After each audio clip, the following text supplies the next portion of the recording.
Dude, One Piece chapter 551. This dude Whitebeard. You want to talk about the best build up ever? This was so cool. You see Whitebeard's ships that are aligned with them popping in. The gates of justice are opening. You got Buggy with his arms stretched out, and he's humming, making it seem like he's opening them up. Everybody's believing it. That was hilarious, by the way. And it was needed given all the huge and heavy information we got in this chapter. Very well needed. That's why I say Oda hits you with the heavy hand, hits you with the soft hand. Something very serious. Then he inserts some humor in it to make it easier to digest. Dude, the fact that Whitebeard was able to coat his ships in the way he did. They went underwater and then they come out the way they did, and he basically right away says, "Sengoku, my son." Let me get this quote word for word correct. I don't want to paraphrase this because this is just beautiful. He says, "How long has it been, Sengoku?" He's walking up the steps. You hear it, clack, clack, clack. And you got the shot, man. He says, "My beloved son had better be all right. I'm coming, Ace." And you see Ace, and we got the huge hit of emotion, the bloodshot eyes, the way that it's colored in. I don't know if that's how it's going to be in the anime, but they look bloodshot, showing the immense emotion that's flowing through, and he just cries out, "Pops." And what got me is the fact that everyone thought that, Ace and Luffy, they're blood brothers, and even Kobe's just like, I thought, he'd have been Dragon's son too. How much trouble is Garp in? Because Luffy called him a brother. Somebody's got to connect that Garp must have been hiding him. How much trouble did Garp get in, or is he about to get in? That's going to be a plot point, a subplot to keep your eyes on. Now, the other thing, I was totally right. Oda, very good use of flashbacks here. What I really enjoyed is we had the flashback where you had Garp recalling his conversation with Ace, and I had said, he had said we had outlaw blood running through our veins. And the more appropriate thing would be to say we have the blood of an outlaw running through our veins. But he said outlaw blood.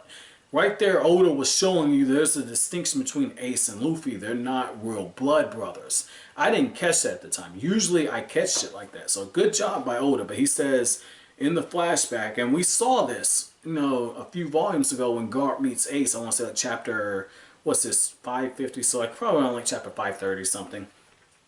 He says, the fact that we both have world-class criminal blood flowing through our veins.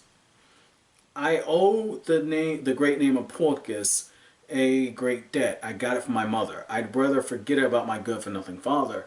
I thought that he was referring to Dragon, because Dragon is a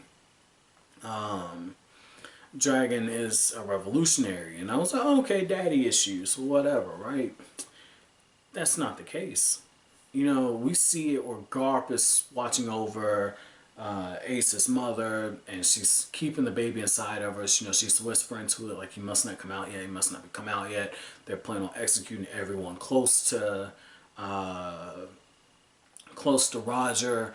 And it's the same thing with Eileen, where Eileen's in Fairy Tail. Now, like I said, now I know where Hiro Mashima got the idea from. Eileen was whispering, to Urza, "Don't be born yet, don't be born yet," because her father was trying to kill her because Eileen was part dragon. And I mean, it's all making sense now. And so when the baby gets born, Ace's mother dies after naming it, and Ace's real name is Ace D Gold. That has a nice ring to it. I like that better than what we got. But this is what's interesting. The fact that all of this happens, and Garp is recalling it, and you see the internal struggle with Garp, but the fallout. Everyone is just like, this is front page news, special edition. We gotta get this out now. And the fact that the war's getting ready to start now, holy shit. And the fact that Oda even took us there. Oda took us there. He took us to Garp meeting with Roger, and he says, hey man, we've been fighting for a long time. I trust you as much as I trust my own crewmates. I know you'll do the right thing. My son is innocent. If they, or my unborn child is innocent. He says, like, look, man, they're gonna kill my kid's mother because she's connected to me. We have an unborn child. This isn't right, dude. I know you got a heart. I know you got a moral compass. Do what's right. And I love how one of the things that we see is Garp says that's crazy, but he sees it through. And it just shows you Garp's actually a good dude, man. And what's also really interesting about this is the fact that you see the Navy hunting and looking, and they never really find, and they see how they check the kids born the last 10 months, and they check for a few months after that, and they just continue to search, and it never happens. And you get the information that everyone in the bloodline was being wiped out, and then that's when they drop the huge accusation. They say Whitebeard only took you into his crew because he knew you were the child of his former rival, and most importantly, he wanted to groom you to be the next king of the pirates and usher in the next great pirate age, which is why we cannot allow you to live. How ironic is it going to be? Just think about this for a second, because Luffy is going to be king of the pirates. It's going to happen, especially once he finds out that his brother was the son of Roger, the original king of the pirates. That's going to make him want to be king of the pirates, if not just to pay homage to Ace, okay? They killed the wrong brother. They should have killed Luffy. Ace had no aspirations to be king of the pirates. He said he wanted to make Whitebeard the king of the pirates. But Whitebeard is getting old. Father Time is undefeated. That strength is slipping. Oda dropped the breadcrumb in. One person said, oh, he's always strong. Look at this. We don't know if that guy was fodder. The fact that Buggy even openly talked about killing Whitebeard means that there's a possibility that Whitebeard can die. The reason why is he's old. He was thrown down with Shanks. But if he was, let's just put it this way. If Roger was a 10 and Whitebeard was a 9.5, okay? Let's say to start the baseline for the 4 emperors, you have to be a 7, right? That means Shanks had to be closer to a 9.5 to be able to cross swords with Whitebeard like he did. So that tells me, yes, Shanks is stronger. It's a shonen trope. The new generation passes the old one. But I can see, but Shanks is already in his prime. You could argue he's in his prime and starting to tail away from it. Most people hit their peak at 28. You know, One Piece humans age differently than ours. So let's just say, you know, Shanks being his prime till he's 50, right?